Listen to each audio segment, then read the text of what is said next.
할렐루야. 오늘도 이 예배당 가운데에 성령의 충만함이 있기를 소망합니다. 그 성령의 충만함이 여러분 가슴 가운데 가득 채우기를 소망합니다.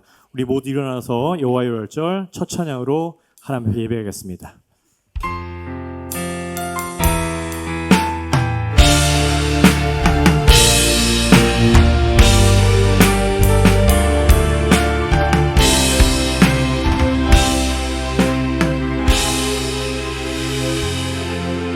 지극히 높은 주님을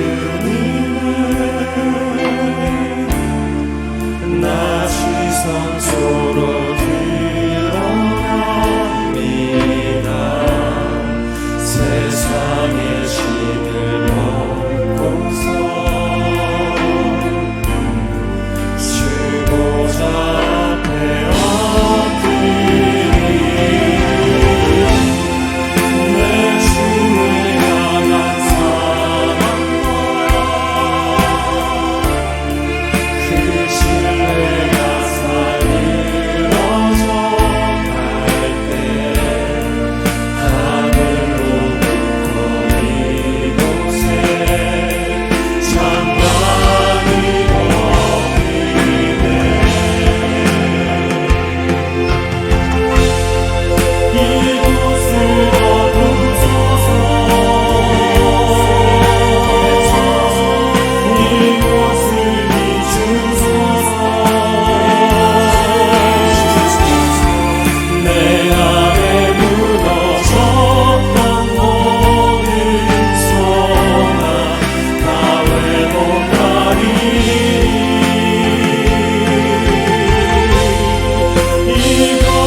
제가 몰랐던 한 가지가 있는데요. 이틀 동안 목이 너무 아팠거든요. 근데 잠잘 때 침을 삼키는지 몰랐어요. 제가 침을 넘길 때마다 너무 아픈 거예요. 거의 10분 간격으로 이틀 밤을 꼬박 샜는데 제 몸이 자도 제 몸은 계속 움직이더라고요. 우리가 성령을 인정하든 안 하든 성령께서 이 자리에 계십니다. 아멘. 여러분께서 선포하실 때에 그것으로 내 것으로 취할 때 성령님 여러분 심장 가운데 임하실 것입니다. 우리 예수님 성령을 선포하도록 나가겠습니다.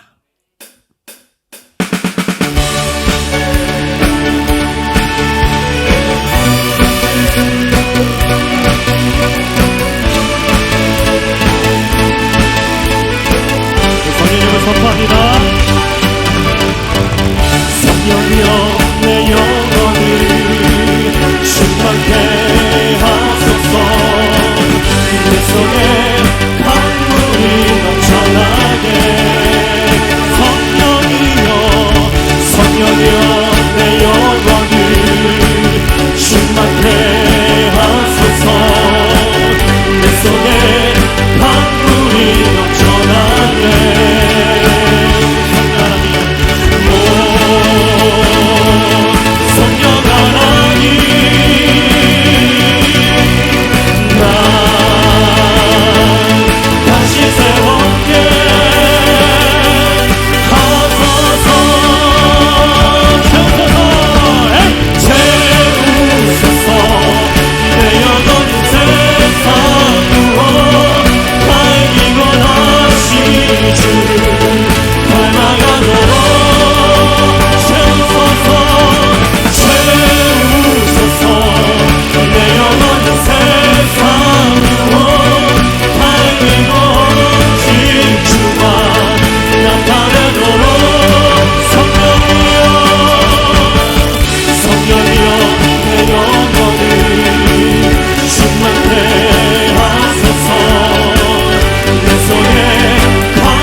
제가 우리 세운교회 성도들한테 바라는 한 가지가 있어요.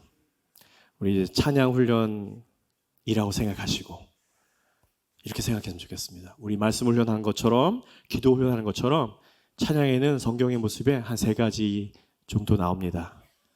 손을 들고 찬양, 손뼉 치며 찬양, 그리고 춤을 추며 찬양. 오늘 찬양 가사가 2손 들고 찬양합니다. 우리 2손 들고 하나님 앞에 나갈 때에 하나님 나의 손을 터치하여 주시옵소서. 성령님 나의 손에게 가득 채워주시고 나의 그 성령이 심장 가운데 전하여 주시옵소서.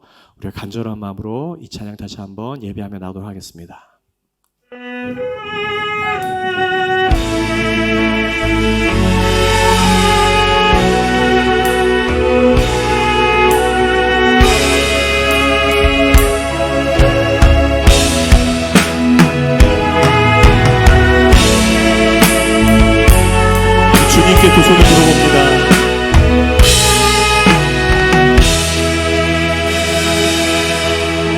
손 들고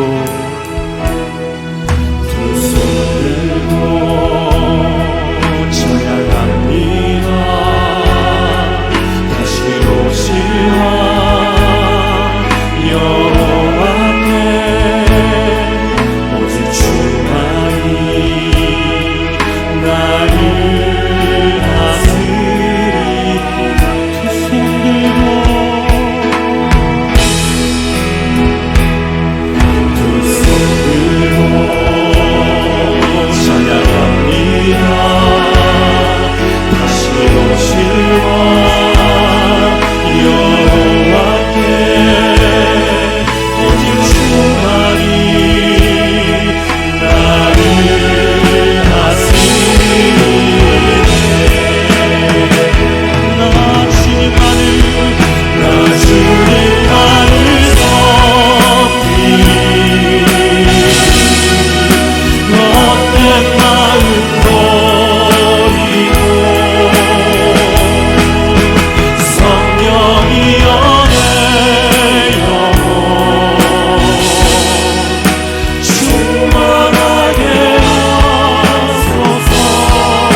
기도를 드렸으면 좋겠습니다. 하나님, 이 시간에 하나님 마음을 내게 주시옵소서. 그 성령을 내게 허락하여 주시옵소서. 내게 충만한 마음을 허락하여 주시옵소서. 충만한 성령의 은혜를 허락하여 주시옵소서. 하나님, 그래서 내가 세상에 냄새가 나는 사람이 아니고 주님의 향기가 나는 사람으로 살게 인도해 주시옵소서. 어떤 어려움이 다가와도 나에게 성령이 충만할 때 우리는 이겨낼 수 있습니다. 우리 가운데 어려움이 있을지라도, 우리 가운데 장벽이 있다면 있을지라도 성령이 있는 사람들은 언제나 돌파할 수 있습니다. 하나님, 내가 그런 믿음을 가진 사람 되게 해주시옵소서. 오늘도 살아있는 예배드리게 해주시옵소서. 기도했으면 좋겠습니다. 더불어서 하나님, 우크라이나 전쟁에 개입해 주셔서 악한 자의 계획이 흐트러지게 해주시고 우리의 기도가, 선한 자의 기도가 그 땅에 평화가 올 수 있도록 인도해 주셔서 기도합니다. 오늘도 핍박받는 그 땅에, 무슬림의 땅에, 공산권의 땅에, 그 힌두 땅에 하나님 그 예배를 받아주시고 주의 장막을 덮어주시옵소서. 함께 기도하기 원합니다. 함께 기도하겠습니다. 전지전능하시고 사랑과 은혜가 풍성하신 아버지 하나님, 지난 한 주일 동안도 나는 죽고 예수로 살아온 세움교회 모든 성도들을 변함없이 보호해 주시고 사랑해 주심에 감사와 찬양과 영광을 드립니다. 지난 한 주일 동안도 하나님 아버지 자녀답게 말씀에 순종하며 우리의 믿음을 삶에서 나타내려 했지만 예수님의 성품을 담지 못해 온유하지 못하고 충성하지 못하고 절제하지 못한 삶을 살았습니다. 그로 인해 이웃에게 자비를 베풀지 못했으며 오래 참지 못해 선을 행하지 못함을 주님께 회개하오니 십자가의 보혈의 공로로 죄 씻음을 받게 하여 주옵소서. 예수님의 성품으로 세상에서 얼마나 살았는가 우리들의 믿음의 성장을 알 수 있사오니 저희들의 이기적이고 잘못된 성품을 변화시켜 선악간의 갈등 속에서 승리하여 예수님의 성품을 담게 하여 주옵소서. 이리하여 세움교회 성도들 간에 사랑과 기쁨이 넘쳐나는 성숙된 믿음을 갖게 하여 주옵소서. 사랑과 은혜가 풍성하신 아버지 하나님, 세움교회에서 하나님의 은혜로 후원하는 6곳의 선교지를 위하여 기도합니다. 하나님 아버지께로부터 선교의 사명을 받고 환경이 열악한 곳으로 파송된 선교사님들에게 성령이 충만하게 임하여 주셔서 복음을 전파하는데 어떠한 핍박과 고난이 닥쳐와도 좌절하지 않게 하여 주옵소서. 저희들도 선교사님의 선교사역에 무릎 선교사로서 동참하여 선교의 힘이 되도록 그들을 위해 기도하며 정성껏 물질로 후원하게 하여 주옵소서.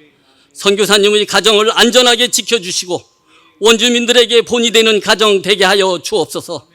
특별히 자녀들로 인하여 선교에 방해되지 않도록 새로운 환경에 잘 적응하여 선교 활동에 큰 힘이 되게 하여 주옵소서. 사랑과 은혜가 풍성하신 아버지 하나님, 오늘도 하나님 아버지의 거룩한 말씀을 전해주실 목사님에게 성령께서 충만하게 임하여 주시옵소서. 선포하시는 말씀에 능력 있게 하여서 말씀 듣는 자 중에 병든 자가 낫게 하여 주시고 염려와 근심이 있는 자는 말씀의 위로를 받아 기쁨과 이길 수 있는 믿음과 지혜와 지식을 주옵소서. 또한 이 예배를 위해서 봉사하시는 찬양팀과 보이지 않는 곳에서 수고하시는 숨은 봉사자들의 손길에 하나님의 은혜가 넘쳐나게 하여 주옵소서. 이 모든 말씀을 우리를 죄에서 구원하여 주신 사랑이 많으신 예수님 이름으로 기도드리옵나이다. 아멘. 함께 우리 신앙을 고백합니다. 나는 전능하신 아버지 하나님, 천지의 창조주를 믿습니다. 나는 그 유일하신 아들 우리 주 예수 그리스도를 믿습니다. 그는 성령으로 잉태되어 동정녀 마리에게서 나시고 본디오 빌라도에게 고난을 받아 십자가에 못 박혀 죽으시고 장사된 지 사흘 만에 죽은 자 가운데서 다시 살아나셨으며 하늘에 오르시어 전능하신 아버지 하나님 우편에 앉아 계시다가 거기로부터 살아있는 자와 죽은 자를 심판하러 오십니다. 나는 성령을 믿으며 거룩한 공교회와 성도의 교제와 죄를 용서받는 것과 몸의 부활과 영생을 믿습니다. 아멘. 우리 말씀 같이 봅니다. 골로새서 2장 8절에서 19절까지입니다.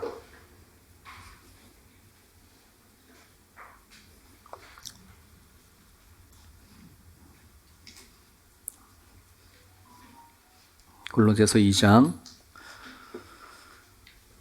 8절에서 19절까지 우리 같이 한 목소리로 같이 읽겠습니다. 시작. 누가 철학과 헛된 속임수로 너희를 사로잡을까 주의하라. 이것은 사람의 전통과 세상의 초등학문을 따름이요 그리스도를 따름이 아니니라. 그 안에는 신성의 모든 충만이 육체로 거하시고 너희도 그 안에서 충만하여졌으니 그는 모든 통치자와 권세의 머리시라. 또 그 안에서 너희가 손으로 하지 아니한 할례를 받았으니 곧 육의 몸을 벗는 것이요 그리스도의 할례니라. 너희가 세례로 그리스도와 함께 장사되고 또 죽은 자들 가운데서 그를 일으키신 하나님의 역사를 믿음으로 말미암아 그 안에서 함께 일으키심을 받았느니라. 또 범죄와 육체의 무할례로 죽었던 너희를 하나님이 그와 함께 살리시고 우리의 모든 죄를 사하시고 우리를 거스리시고 불리하게 하는 법조문으로 쓴 증서를 지우시고 죄하여 버리사 십자가에 못 박으시고 통치자들과 권세들을 무력하게 하여 드러내어 구경거리로 삼으시고 십자가로 그들을 이기셨느니라. 그러므로 먹고 마시는 것과 절기나 초하루나 안식일을 이유로 누구든지 너희를 비판하지 못하게 하라. 이것들은 장래일의 그림자이나 몸은 그리스도의 것이니라. 아무도 꾸며낸 겸손과 천사 숭배를 이유로 너희를 정죄하지 못하게 하라. 그가 그 본 것에 의지하여 그 육신의 생각을 따라 헛되이 과장하고 머리를 붙들지 아니하는지라. 온 몸이 머리로 말미암아 마디와 힘줄을 공급함을 받고 연합하여 하나님이 자라게 하심으로 자라느니라. 아멘. 예전에 한번 소개했던 책인데요. 우리 책을 얘기하면서 시작하겠습니다. 파인애플 스토리라고 하는 책입니다. 파푸아뉴기니아에서 선교하셨던 선교사님이 7년 동안의 사역을 하시면서 있었던 하나의 이야기입니다. 선교를 이렇게 하다 보니까 너무나 파인애플이 선교사님이 먹고 싶었습니다. 그래서 파인애플 묘목을 100그루를 사다가 선교지 앞에다가 쭉 이렇게 심었고, 그리고 원주민들의 손을 빌려서 파인애플을 이제 가꾸기 시작을 했어요. 심은 묘목이 잘 성장을 해서 드디어 첫 파인애플을 먹게끔 되겠구나 싶었는데, 이 원주민들이 이 익은 파인애플을 하나씩 따먹는 겁니다. 가져가 버렸어요. 익을만 하면 가져가고, 익을만 하면 가져가고. 이 선교사님이 너무 속이 가지고서는 원주민을 불러서 얘기했습니다. 왜 내 파인애플을 너네들이 가져가냐?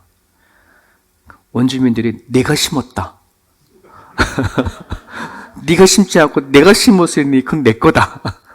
말 되잖아요. 너무너무 화가 나가지고서는 이게 안 되겠다 싶어서 원주민을 쫓아내버렸어요. 막 화를 냈어요. 그랬더니 원주민들이 도대체 너무너무 이게 자기가 심고 먹었는데 이게 안 되니까 이걸 쫓아내 보낼 수도 없고, 나름대로 선교사님이 계획을 짰어요. 어떤 계획을 짰냐 그러면, 본인이 무료로 운영하던 병원이 있었고 식품점이 있었어요. 근데 그거를 다 셧다운 시켜버렸어요. 닫아버렸어. 내 거니까 너네들이 왜 그죠? 무료로 의료도 해주고, 그리고 싸게 물건도 대주고 하는데 자기네들 것도 따먹으니까 이 선교사님이 닫아버렸어. 그랬더니 원주민들이 하나씩 떠나버린 거예요. 원주민이 떠났던 그 자리에 파인애플이 그 다음 이듬해에 다 자랐어. 따먹을 사람이 없는 거죠. 본인은 파인애플을 먹게 됐어. 파인애플을 드디어 자기 첫 열린 거를 먹게 되어주면서 생각하는 거죠. 내가 여기 왜 왔지? 선교하라고 왔는데 그놈의 파인애플 하나 먹겠다고 자기가 운영하던 병원도 문 닫아버리고 상점도 문 닫아버리고, 그걸로 원주민들은 다 나가버리고, 이거 내가 안 되겠다. 그날 밤에 선교사님이 하나님 앞에 기도하면서, 하나님 죄송합니다. 내가 선교를 하러 왔는데 이 파인애플 때문에 원주민을 내쫓아버리게 됐습니다. 제가 이거 파인애플 다 하나님 앞에 드리겠습니다. 그러고 나서는 원주민을 불러가지고 이 파인애플을 너네들이 심었으니까 너네들 먹게끔 이렇게 했어요. 근데 이제 원주민들이 생각해 보니까 지난번에는 막 바락바락 하다고 그러더니 지금은 따먹게 하니까, 그래서 왜 그러냐 그랬더니 자기가 하나님께 드렸대. 선교사님이 이 파인애플 다 드려서 괜찮습니다. 근데 원주민들 생각하는 거겠죠? 이전 건좀만 해도 내가 심었다고 했는데 이거 하나님께 드렸으니까 이거 하나님이 드린 건 내가 떼가 먹으면 안 되잖아. 하나님 거니까. 그죠? 그래서 하나님께 드렸으니까 이건 하나님 거잖아. 자기네 따먹으면 이거 큰일 나겠다. 그래서 아무리 생각해봐도 이걸 그냥 자기네들이 하나님 허락 없이 따먹었기 때문에 그동안 사냥도 안 되고 고기도 안 잡혔구나. 그들이 이제 회개를 하고 그러면서 복음이 들어가기 시작했던 이야기예요. 있었던 이야기를 이렇게 책으로 나온 건데요. 여러분, 우리가 살아가는 삶 속 안에서 하나님 말씀에 대한 삶이 적용이 되지 않으면, 여러분, 선교사님은 하나님을 전하는, 말씀을 전하는 얘기잖아요. 그죠? 저 책은 선교사님이 원주민들에게 전하는 어떤 복음의 이야기가 아니라 하나님은 다 알고 있는 거지. 그 하나님 아는 걸 가지고 이렇게 파푸아뉴기니에 와서 전하고 있는데, 이게 삶으로 적용되어지지 아니하게 되어지면은 길을 잃어버리는구나. 삶에 대한 방향성을 잃어버리는구나. 삶에 대한 목적을 잃어버리는구나 하는 부분들이에요. 우리의 삶 속에서 말씀을 적용하는 힘, 이것을 우리는 영적 성장이라고 말을 하고, 다른 말로 영성이다라고도 얘기를 해요. 오늘 우리 골로새서를 계속해서 보고 있는데, 골로새 지역은 지금 현재 터키의 서쪽에 있는 지역이에요. 현재 지금은 그 터키 지역인데, 그 지역은 지역상 동서로 연결되어져 있는 무역상들이 오고 가는 그 길목에 있기 때문에 많은 문화를 접할 수 있었던 곳이고, 그리고 다문화적인 성격을 갖고 있는 것이 골로새 지역이에요. 그러다 보니까 거기에 형성되어져 있는 문화는 그 당시에 가장 왕성했던 헬라 문화, 그 다음에 고대의 이집트 쪽에 있는 고대 문화, 그리고 그 당시 또 한참 여러 아시아 쪽에 복음이 들어가니까 그리스도 교회 문화가 같이 막 퍼져가고 있었을 때거든요. 그러니까 여러의 아주 그 사상들이 막 섞여져서 성장하던 곳이 골로새 지역이에요. 그러다 보니까 오늘 8절에 보게 되면 철학도 많이 왕성히 되어졌고, 철학이라든지 그 다음에 우상숭배, 그 다음에 동방의 신비주의, 미신적인 마술 행위들, 유대인들의 율법주의, 뭐 이러한 사상들이 같이 섞여져 성장해 나가는 그런 도시예요. 그걸 우리는 혼합주의라고 얘기를 하고, 오늘날 이거를 우리 말로 뭐라 그러니까 다원주의라고 얘기를 하죠. 그렇지 않습니까? 그래서 오늘 이 메시지는 우리들에게 또 새롭게 와 닿는 것이 뭐냐면, 우리 또한 이 세상 살아가는 데 있어서 혼합주의처럼 다원주의 중에 살고 있기 때문에 이 메시지는 우리들에게 되게 중요한 메시지를 주고 있는 부분들이에요. 여러분, 다원주의가 뭐예요? 개인이나 단체나 종교나 그들이 가지고 있는 개념이나 이념이나 그 사상들을 다 그들의 각자 다 다르니까 그들을 인정해 주자, 이런 거잖아요. 그죠? 너도 맞고 우리도 맞고 다 맞다. 그래서 종교 다원주의자들이 늘 자기네들의 어떤 주장을 얘기를 하면서 비유를 드는 것이 산을 등반하는 얘기를 하잖아요. 정상은 하나다. 산 꼭대기에 올라가는 거는 산 정상은 하나인데 올라가는 길만 달라. 루트가 달라. 너가 동쪽에서 올라온 사람도 있고 서쪽에서 올라간 사람들도 있고, 그잖아요? 네, 올라가는 길은 다 다르다. 하지만 끝은 같다라고 얘기하는 것이 다원 종교 지도자들의 얘기이죠. 그러면서 그들은 아마 이 세계에서 있는 수많은 종교와 수많은 사상이 있다라고 하지만 다원주의만큼 포용성이 있는 그런 것은 없다는 거죠. 얼마나 포용적이고 되게 합리적이고 되게 이성적인 것이 다원주의다. 이게 바로 뉴에이지 사상이거든요. 새로운 시대를 열어가는 거, 모든 걸 다 품자, 뭐 이런 거죠. 예전에, 지금은 이제 은퇴하신 목사님인데 안산제일교회를 이렇게 시작하셨던 고훈 목사님이라고 계셔요. 그래서 이제 신학교 다닐 때도 이 목사님의 이제 말씀을 많이 들었는데요. 이 고훈 목사님이 그 안산에서 이제 지역들을 이렇게 모여가지고 지역 사회에, 즉 오찬 기도회, 그러니까 지역에 있는 유지들을 모셔놓고서는 오찬 기도회에 참석을 했는데, 그 오찬 기도회에 목사님 2분과 스님 3분이 같이 모였고, 여러 사람들이 같이 중직자들이 같이 모여서 오찬 기도회를 열었어요. 스님 대표로 먼저 기도하고, 두 번째로 이제 고은 목사님이 기독교 대표로 기도를 하게 됐는데, 이제 스님이 막 이제 나라의 그 정세를 위해서 한참 기도한 다음에 이렇게 기도에 마쳤어요.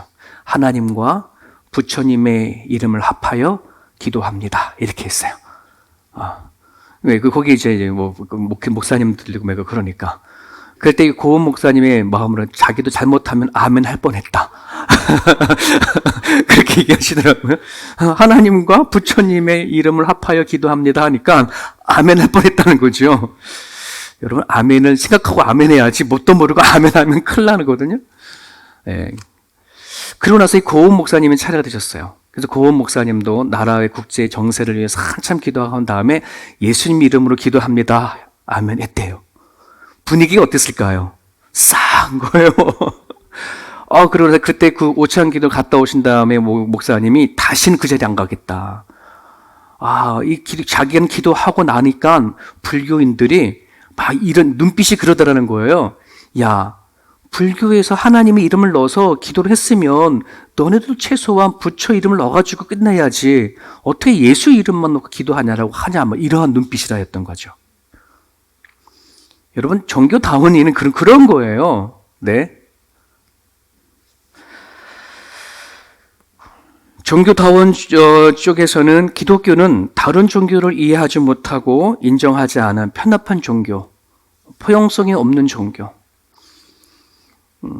지금 우리가 세대를 살아가면 다른 종교가 기독교에 대해서 감나라 밥 한 나라 얘기하냐. 그런데 너네 기독교는 왜 다른 종교에 대해서 2단이다 3단이다 막 욕하면서 그렇게 비판하냐. 막 그들이 기독교에 대해서 불만을 갖는 게 그런 부분들이잖아요. 여러분, 오늘 세계의 분위기는 또 수많은 하나님을 믿지 아니하는 사람들은 종교를 얘기를 할 때에 관대하지 못하고 포용하지 못하고 합리적이지 못하고 이성적이지 못한 것에 대해서 지적을 하고 조롱을 하고 비판을 합니다. 하지만 여러분, 오늘 우리들은 그게 아니지 않습니까? 여러의 종교 가운데 우리가 기독교가 합리적이어서 기독교가 이성적이어서 믿을만 해서 믿게 되어지는 거 아니라는 겁니다. 우리는 삼위일체 하나님만이 진리이기 때문에 우리는 진리를 찾아서 여기 온 거잖아요. 진리라는 건 1 더하기 1은 2가 이게 진리라고 얘기를 하는 거잖아요. 1 더하기 1은 1.9 비슷하니까 맞아줘. 2.1, 2.2 비슷하니까 맞아. 이 얘기가 아니잖아요. 진리는 딱 하나예요. 그들이 너도 맞고 우리도 맞다라고 한다는 말은 어쩌면은 종교다원주의들은 그들이 주장하고 있는 진리가 없다고 스스로 증명해 보이는 건 똑같아요. 그들이 말하고 있는 기준이 없고 진리가 없으니 니도 맞고 나도 맞다라고 하는 거 아니겠어요? 진리가 있는 사람이 어떤 니도 맞고 나도 맞아라고 할 수 있어요. 나는 맞아, 넌 틀려 이게 맞는 거잖아요. 진리를 가진 사람들은.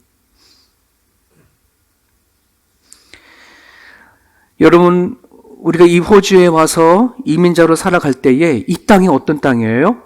기독교 국가였죠. 우리나라가 복음이 들어오기 전에도 정말 이 호주의 크리스천 선교사님들이 한국에 들어와서 정말 엄청나게 헌신하고 복음을 전했던 곳이 한국이었는데, 이제는 우리가 도리어 이제 후손들이 이 호주에 와가지고서는 우리 한인들이 가는 곳곳마다 교회를 세우고 막 이러잖아요.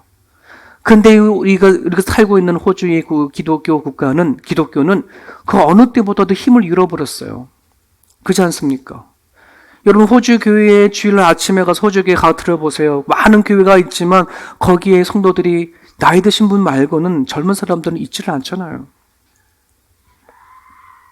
왜 이 호주의 이 그렇게 파워가 있고 능력이었던 이 땅의 기독교가 이렇게 침체가 되었을까? 다원주의에 맞설 수 있는 힘을 잃어버렸거든요, 후손들이. 이 호주에 나라가 수많은 사람들의 나라를 받아들이면서 다문화적으로 점점점 확대되어지는 가정 가운데 지켜야 할 진리를 이들은 지키지 못했어요. 진리보다는 포용성이요, 진리보다는 인간 사랑, 진리보다는 지성과 이성을 택하는 그 방향으로 후손들이 살아가게 되어져 있어. 그러니 기독교 진리가 힘을 잃어버리는 거거든요. 그런 부분에서 우리 정말 한인교회가 이 땅에서 우리가 해야 할 사역들은 다른 게 아니에요. 이 땅을 정말 기도해 줘야 돼요. 우리 한인들, 우리만의 기도가 아니라 이 호주 이 땅 안에 다시 교회마다 호주의 젊은 사람들이 들어가서 예배하고 기도할 수 있도록 정말 이 땅을 위해서 간절히 기도해 줘야 돼요. 우리는 호주의 선교사님들을 통해서 큰 은혜를 받은 그런 민족이거든요. 그 민족의 후손들이 이 땅에 와서 살아가는데 와 좋은 곳에 산다라고 하는 이것만 만족하는 게 아니라 정말 이들에게 받았던 우리 복음이 있었거든요. 근데 이제는 이 땅을 위해서 기도해 줘야 될 사명을 갖고는 이 땅에 왔다라고 여러분 생각하십시오. 예. 그냥 여기가 잘 먹고 잘 살면 돼 이 얘기가 아니에요. 이 땅을 위해서 기도해 주는 것이 우리들의 사명이다. 요즘 제가 고민하는 문제가 이 말입니다. 우리는 살찔 것인가 자라날 것인가?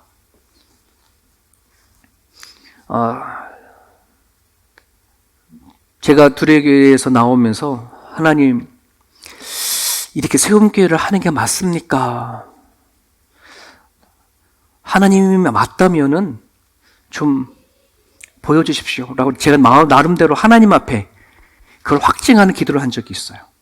하나님께서 이렇게 해주시면 저는 하나님이 옳다라고 나는 믿겠습니다. 근데 하나님이 그걸 확증해 주셨어요. 그러면 제가 요즘에 갖고 있는 생각이 정말 우리 세움교회는 살찔 것인가? 자꾸 불어나는 것에 대해서 만족할 것인가? 우리 이게 이 문제가 아니라는 말이에요. 성도가 많아지고 하는 것에 대한 만족이 아니라 자라날 것인가의 고민이에요. 우리가 얼마나 신앙적으로 성숙해질 건가의 고민을 우리는 가져야 되는 거예요. 그렇지 않습니까? 어떤 사람은 그래요. 살찌고 자라면 좋죠. 살찌고 자라면 좋죠. 근데 이거는 사단의 함정이에요. 여러분 세상을 잡고 또 우리가 하나님을 붙잡을 때 세상도 잡고 하나님도 잡으면 좋죠. 그죠? 왜 굳이 세상 하나님만 잡고 바라보고 가야 되나요? 우리 이렇게 질문 던질 수 있어요. 그런데 세상도 잡고 하나님도 잡는 거 사단의 함정이에요. 나는 죽고 예수를 사는다. 그게 왜 그렇게 저는 그거 싫어요. 나도 살고 예수님 살고 누이 좋고 내부 좋고 그잖아요. 전 어떤 분이 그래요. 난 저거 표가 너무 싫대. 나는 죽고 예수 사는 거. 나도 살고 예수님 살고 얼마나 좋아. 이게 함정이에요. 예수님이 금식할 때에 사단이 와가지고서는 유혹한 게 그거였었어요. 예수님 앞에 다가와서 야, 네 배고프니까 네가 배 채워. 내가 배 채우면 내가 높여줄게. 너가 원하는 다 해줄게. 여러분 기독교 진리는 그게 아니에요? 네. 기독교 진리는 나는 죽고예요. 나는 죽고 예수로 사는 게 진리예요. 그게 성경에서 말하는 메시지예요. 세상이냐 하나님이냐 둘 다가 아니라 하나님이다라고 성경은 진리를 얘기하는 것이에요. 우리가 이 진리를 놓쳐버리면 우린 나도 알게 모르게 하나님을 믿으면서 다원주의에 빠질 수 있어요.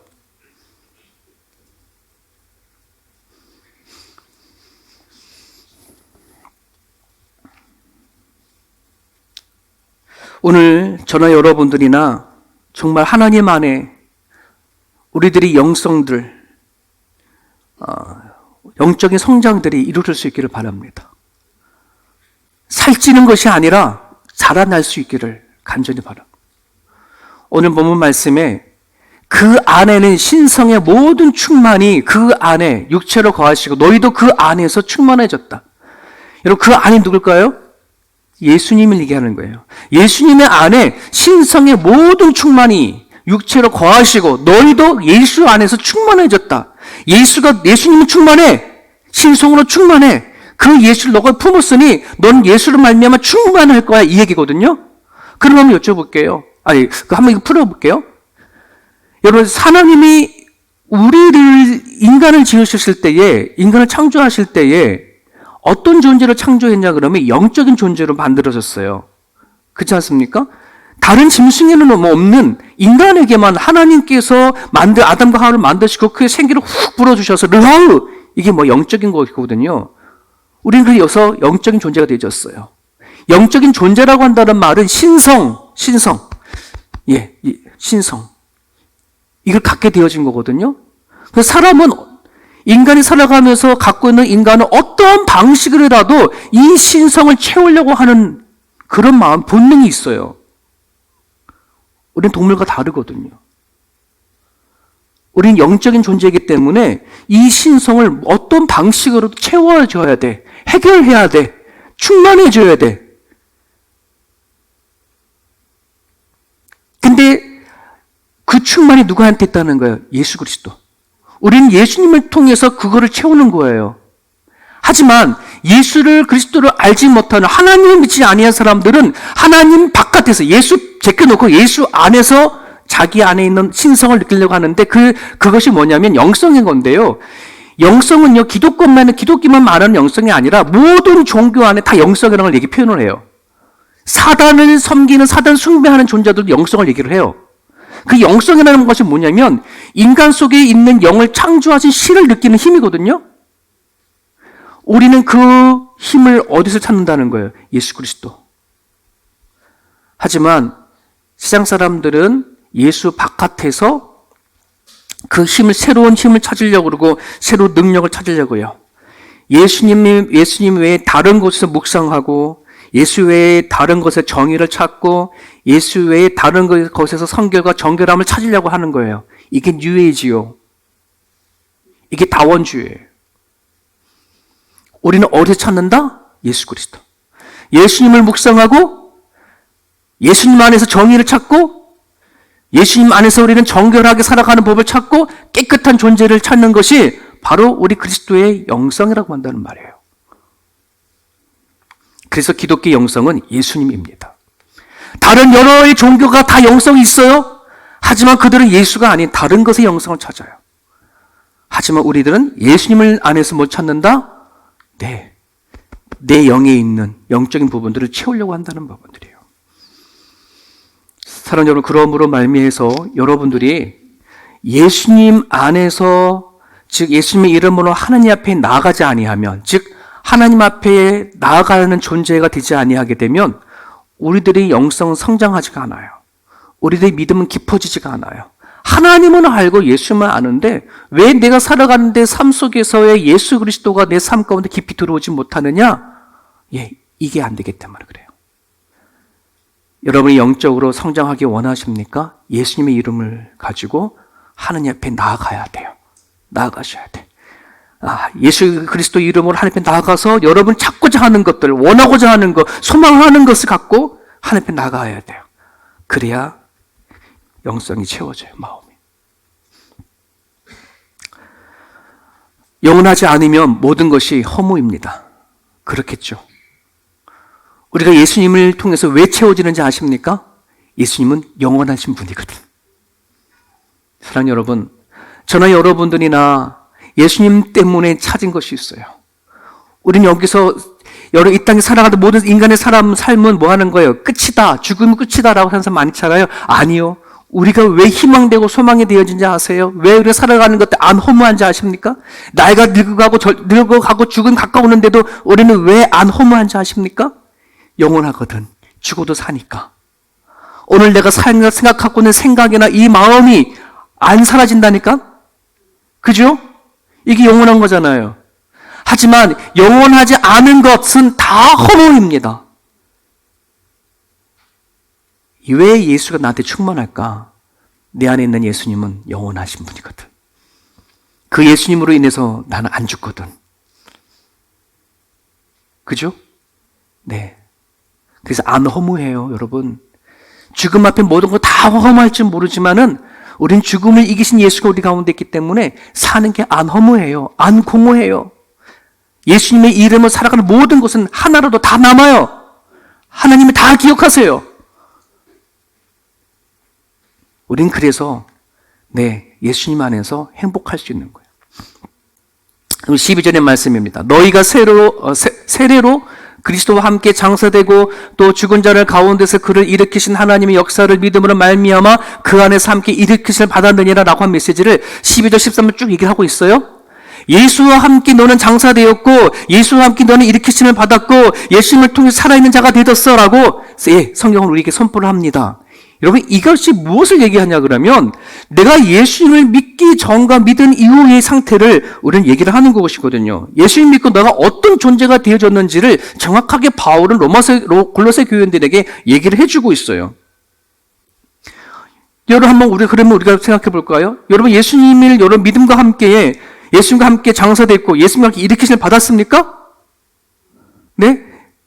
그죠? 여러분 세례 받으셨잖아요. 그 세례 받은 건 그거잖아요. 내가 예수님과 함께 죽고 예수님 살아났습니다라고 하는 것을 믿는 거잖아요. 자, 그러면은 우리가 아멘 했다라고 한다 그러면 이 아멘에는 뭐 어떤 뜻이 담겨지면 정말로 진실로 그렇습니다라고 하는 고백이잖아요. 그 뭐가 진실로 그려지느냐? 내가 예수님 믿기 전에는 이랬었는데 예수님 믿고 난 다음에 이루어진 것에 대해서 나는 확실합니다라고 하는 건데 이게 뭘까? 여러분은 예수님 믿고 다 고백하잖아. 세례 다 받으셨잖아. 저걸 믿잖아요. 그럼 그 믿음에 대한 구체적인 것이 뭐예요, 이게? 여러분, 이것이 뭐냐면 반응이라는 얘기예요, 반응. 성경에는 너희가 예수를 믿기 전에는 너희는 죽었던 자야. 하나님이 된 반응이 없던 자야. 이 얘기인 거거든요. 하나님을 생각하지도 않았고 보지도 않았고 듣지도 못했고 하나님 역사를 하던 세상의 모든 피조물에 하나님의 신성이 다 담겨져 있었어도 저게 하나님이 만드신 건지 저절로 만들어진 건지 전혀 반응이 없었던 존재였다는 뜻이에요. 하지만 이제 우리가 예수님을 믿고요. 네, 다시 예수님으로 인해서 살아났다라고 한다는 표현은 뭐냐 그러면 하나님에 대하여 반응하는 존재다라고 한다는 것이에요. 여러분들이 영성이 깊어진다, 여러분 영성이 자라난다, 이 얘기는 뭐냐 그러면 여러분들이 하나님을 향한 반응이 디테일해진 거예요. 세밀해진 거예요. 대화가 달라졌다는 뜻인 거예요. 이해되셨어요? 여러분, 아기를 키워보셔서 이렇게 낳아서 나면 이 아이가 응애하고 태어났지만 얘랑 엄마가 낳은 자식이지만은 얘랑 대화하기가 만만치가 않아. 얘 반응이 뭔지 모르겠어. 배고파도 울어. 똥 싸도 울어. 피곤해도 울어. 그잖아. 얘는 생명체이지만 얘 낳은 부모와 반응하기 쉽지가 않아. 생명은 있어. 근데 이 아이를 먹이고 젖먹이고 키우고 막 한 다음에 얘가 자라면서 뭐 하는 거예요? 조금씩 왜 엄마와 아빠의 뭐 하는 거예요? 커뮤니케이션이 이루어지잖아요. 여러분, 저 우리 시온이 지훈이 키우면서요. 그런 생각 참 많이 했어. 얘가 언제쯤 나랑 말이 통할까? 언제쯤 내 마음 좀 이해 좀 해줄까? 근데 어느새 벌써 커버렸어요. 이게 반응이거든요. 오늘 하나님을 믿으면서도 하나님과 우리들의 사이에 까꿍하는 그런 반응만 하고 있는 사람들이 많아요. 까꿍하면 까깍 울고, 하나님 돌아보면 소리 지르면 팍 울고, 좋은 일에는 팍 까깍 울고, 좋아하는 일 하고, 안 좋은 일 있으면 팍팍 울고, 이게 고백이 반응이 안 되는 거예요. 하지만 우리가 영적으로 깊어지면 어떻게 되는 거예요? 네, 알아요. 우리가 부모와 깊은 대화를 오고 가면서 왜 엄마가 아빠가 화를 내고 왜 그런 말을 하는지 이제는 그 반응을 이해하듯이 우리가 영적으로 깊어져야 할 이유는 뭐냐 그러면 하나님이 왜 그런 생각하고 있는지, 왜 하나님을 통해서 그런 일을 당하실 때 우리는 그것을 어떻게 반응이 되어지는지를 알게 되어지는 거예요, 여러분. 그냥 하나님에 대한 존재를 믿어라고 끝나면 절대 되지가 않아요. 우리가 예수 믿으면 풍성해져야 되잖아요. 하나님 앞에 예수 믿는 기쁨이 되어잖아요. 여러분 살아가면서 하나님과 얼마나 깊은 디테일한 반응을 갖고 살아가나요?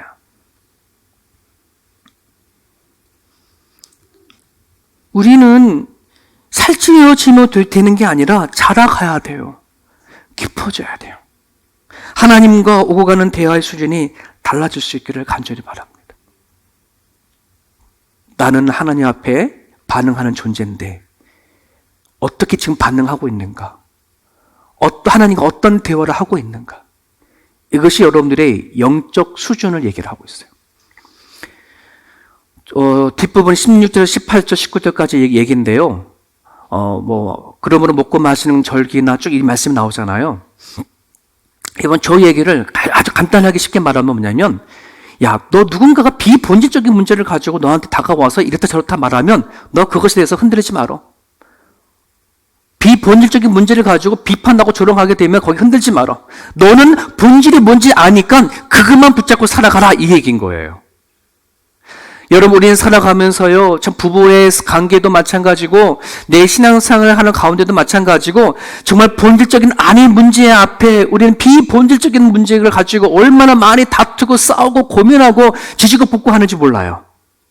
나중에 그것만 지나가면 에고 정말 내가 왜 그걸 갖고선 그렇게 했나 할 정도로 왜 그렇지 않습니까? 여러분, 하나님은 오늘 우리들에게 본질이 무엇인지를 파악하기를 원하고 계셔요. 하나님은 우리들에게 공급해 주시는 분이세요. 채워주시는 분. 그리스도인은 모든 삶에서 일어난 수많은 문제에 대해서 본질적으로 하나님 앞에 물어야 하는 것. 이 본질을 물어야지 하나님께서 주시는 답이 있고요. 하나님께서 매일 공급해 주시니 무엇인지, 그게 무엇인지 알아요. 우리 그것을 모르면 우리는 매일같이 구하는 것이 하나님, 먹을 양식을 주십시오. 내가 원하는 거 이거니까 이것만 주십시오. 라고 우리는 그렇게 구하거든요. 무엇을 먹을까, 무엇을 마실까, 무엇을 입을까, 이것은 다 이방 사람들이 구하는 것이요. 너희는 그의 나라와 그의 먼저 그 의를 구하라. 이게 본질이잖아요. 우리가 기도하는 본질이잖아요. 본질을 모르면 우린 자꾸만 껍데기만 우리는 구할 때가 되게 많거든. 헤르만 헤세의 작품 중에 어거스터스라고 하는 작품이 있어요. 근데 이 어거스터스라고 하는 이게 사람 이름인데요. 어느 날 한 엄마가 이 어거스터스라고 하는 아이를 낳았어요. 근데 지나가다 한 노인이 다가오더니 그 아기를 낳은 엄마에게 이렇게 얘기를 하죠. 아기를 낳았으니 내가 딱 한 가지 소원을 들어줄 테니까 아이를 위한 소원을 얘기해 보라고. 그랬더니 이 엄마가 뭐라 그러냐면 이 어거스터스가 하나님, 그 노인한테 자라면서 많은 사람들께 사랑을 많이 받게 해달라고, 그런 아이가 되게 해달라고 그렇게 소원을 빌었어요. 근데 이 아이가 성장해 나가면서 뭐냐면 정말 소원대로 수많은 사람들한테 사랑을 받았네요. 근데 여러분, 그 사랑을 받았으면 이 아이가 성장할 때마다 건강하고 해피해야 되는데, 이 어거스터스는 자기가 만족하지 못하는 거예요. 자기 삶이 수많은 사람의 사랑을 받는데 자기 삶은 내면은 자꾸 피폐해져 버리는 거예요. 그렇게 고민하고 있던 그때에 그 어렸을 때 찾아왔던 한 노인이 다시 찾아와서 그에게 물어봐요. 어거스터스, 너에게 지금 마지막 하나 소원을 내가 들어줄 테니까 그 소원을 얘기해봐. 그랬더니 이 사람이 뭐라 얘기하는지 아세요? 나 이제 사랑 받기 싫어요. 사랑을 줄 수 있는 자가 되게 해주십시오. 사랑을 줄 수 있는 것. 그래서야 사랑이라고 한다는 것이 내가 받는 게 본질이 아니라 사랑은 주는 게 본질이라고 하는 것을 얘기를 하고 있는 거예요. 우리는 다 사랑받기 원하잖아요. 사랑받는 게 원하는 거, 이게 비본질적인 거예요. 본질은 사랑은 줘야지만 내 안에 기쁨이 되고 감사가 되는 거예요, 여러분. 여러분, 지금 매일 성경 큐티를 했을 때 데살로니가 전서에 그 바울이 그 데살로니가의 성도들이 그렇게 얘기하잖아요. 야, 너희들의 믿음의 역사가 일어나서 너무나 좋다. 너네 사랑의 수고가 일어나는구나. 그렇게 얘기할 때 사랑의 수고라고 한다는 것, 사랑이라는 것은 희생과 헌신과 수고가 있는 사람들에겐 그 사랑이 뭔지 알아요. 하지만 희생이 없고 수고가 없는 사랑은요, 여러분, 거기에는 결코 사랑이 뭔지 몰라요. 누군가 이 세움교회 와가지고 왜 이 세움교회는 사랑이 없어? 여러분, 그 말에 속지 마십시오. 이거는요, 사랑이 왜 없어? 라고 하는 말은 누가 주는 게 아니에요. 내가 희생하고 수고하고 한 사람만이 그 사랑을 느낀다니까요. 그거를 어느 교회 가가지고 그 희생과 수고가 일어나지 아니하면 그 사람은 이 교회 어느 교회든 간에 다 사랑이 없다 얘기해요. 이 세움교회는 누군가 사랑을 줘서 사랑의 교회다 이 얘기가 아니에요. 사랑의 수고를 해본 사람만이, 사랑을 본 사람만이, 이 교회는 사랑이 있구나. 사랑하는 여러분, 하나님은 우리들에게 끊임없이 공급해 주시는 것이 믿음과 소망과 사랑이에요. 하나님이 그걸 공급해 주시는 것을 여러분들이 매일같이 먹고 확인이 되어줘야 여러분의 믿음이 깊어져요. 영성이 깊어져요. 하나님이 의식하는 힘이 생겨서 내가 살아간 삶의 그 자리 안에 누가 나를 해주지 않아도 내가 사랑할 수 있는 힘이 생겨요. 누가 나한테 뭘 줘서 생기는 아니라 내가 할 수 있는 힘이 생긴단 말이에요.